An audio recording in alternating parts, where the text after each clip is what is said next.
Now we're going to learn about physical states of matter, which are gas, liquid, and solid. The simplest form of matter is gaseous state. Liquids are less common and most of the matter exists as solid. First, we are going to learn what is a gaseous state. Matter in gaseous state does not have a fixed shape or volume. That is the reason why gases occupy all the available space.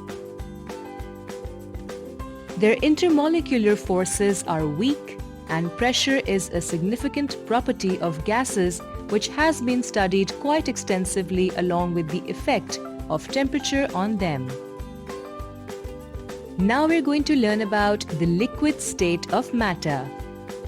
Liquid has a strong intermolecular force, hence it has definite volume but it does not have definite shape.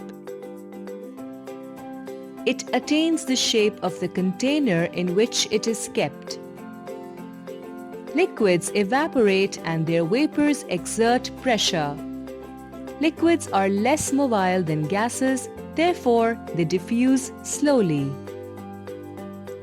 And finally, we will see what solids are.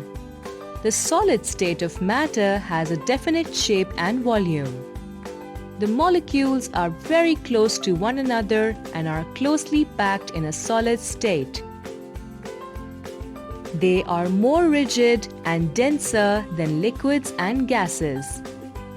They exist in amorphous or crystalline forms.